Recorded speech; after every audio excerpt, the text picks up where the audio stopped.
बेटियां किसी से कम नहीं। कहानी एक ऐसी माँ की जिसके सपने और लालच इतने बड़े थे कि उसने उसे पूरा करने के लिए अपनी सगी बेटी को भी नहीं बख्शा। अरे मेरी प्यारी बिटिया रानी, सारा दिन इतने डिजाइनर कपड़े सिलती है, ये तो हाई क्लास के लोग पहनते हैं ना बेटा। हाँ माँ, तभी तो इनके सिलने के लिए मुझे इतने अच्छे पैसे मिलते हैं। देखो माँ, अगले महीने घर में रंगीन बड़ा टीवी लगवा दूंगी। हाँ। अरे जीती रहे बेटा, वैसे कोई ऐसा काम कर जिससे एक बार में ही ढेरों पैसे आ जाए। आने को तो इसमें भी अच्छी कमाई है माँ, लेकिन एक दिन में एक ही कपड़ा सिलो तो आराम भी है ना। वैसे क्या करना है माँ इतने पैसों का? अरे तू बड़ी भोली है बेटा।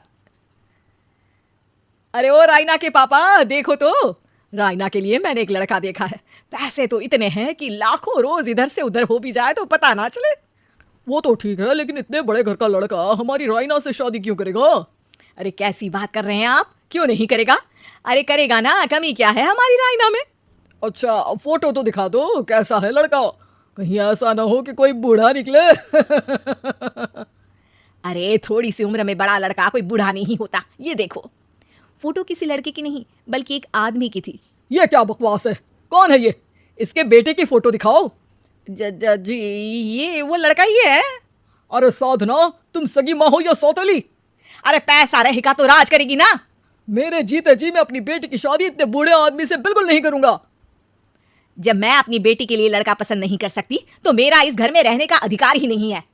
जैसे ही वो जाने लगती है कि तभी रायना वहां आ जाती है। माँ, आप जहां बोलेंगी मैं वहां शादी कर लूंगी, आप कहीं मत जाइए। और फिर रायना की शादी अपने से 11 साल बड़े राधा राम से हो जाती है। शादी के बाद एक दिन, अरे माँ, कैसे आना हुआ आपका? अरे बेटी, घर में आने के लिए कुछ सोचना होता है क्या? ये लो, पूरे 2 दर्जन केले हैं बेटा। शुक्रिया माँ, वैसे और बताइए। बेटा, तेरे पापा की तबीयत खराब हो गई है और तू तो जानती है कि उनकी कमाई कितनी है। अगर तुझसे कुछ पैसों का इंतजाम हो जाए तो। माँ, मेरे पास पैसे कहाँ से आएंगे? अरे वाह बेटी, तू तो गिरगिट की तरह रंग बदल रही है। अरे तुझे पढ़ाया लिखाया, तेरी शादी में पैसा लगाया, अब तेरे मायके वालों को जरूरत है तो तू ऐसे जवाब देगी? अरे अरे माँ, ऐसे मत बोल। मेरी मुंह दिखाई में जो पैसे मिले थे ना, वो मैं तुझे दे देती हूँ, लेकिन अगली बार से आपको जब पैसों की जरूरत हो तो आप कुछ दिनों पहले ही बता देना। अरे ठीक है, तो अभी से सुन ले, अगले महीने भी पैसों का इंतजाम करके रखना, मैं आकर ले जाऊंगी। तभी वहां रायना की सास आ जाती है। अरे अरे समधन जी, कैसे आना हुआ? और कुछ खाया पिया आपने? अब जी वो केले लाई हूँ पूरे 2 दर्जन। अब बेटी के ससुराल आना था तो खाली हाथ थोड़ी ना आती मैं। कोई बात नहीं बहन जी, आराम से बेटी से बात करिए, मैं और भी कुछ खाने को भिजवाती हूँ। सास के जाने के बाद साधना भी पैसे लेकर घर आ जाती है।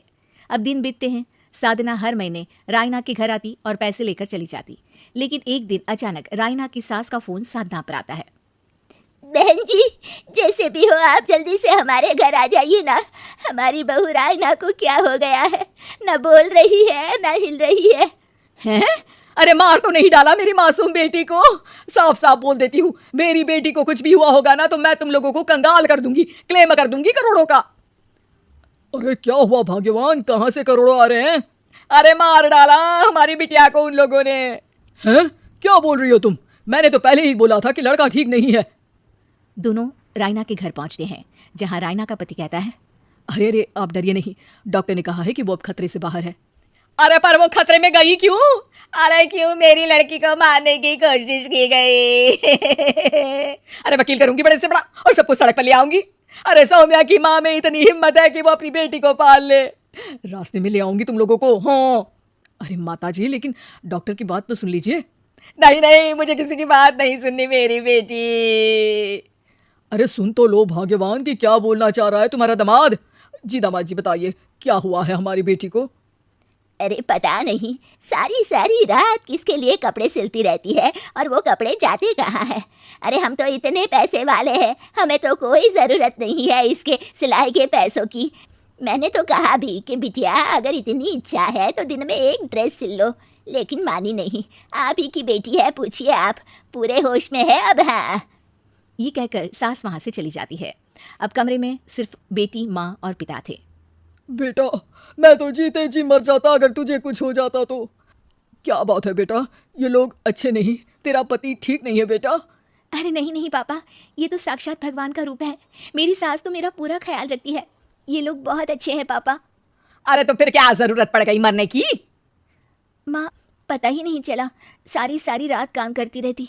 आपको पैसे भी तो देने थे, लेकिन ये नहीं पता था कि सेहत खराब हो जाएगी। अरे पैसे देने थे तो सास से या पति से लेकर दे देती।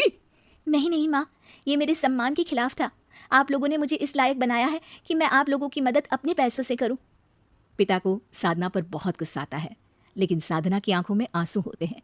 मुझे माफ कर दे बेटा, मैंने कभी नहीं सोचा था कि तू इतनी स्वाभिमानी निकलेगी। बेटा मैंने अपने लालच में तेरा जीवन बर्बाद कर दिया, मुझे माफ कर दे बेटा।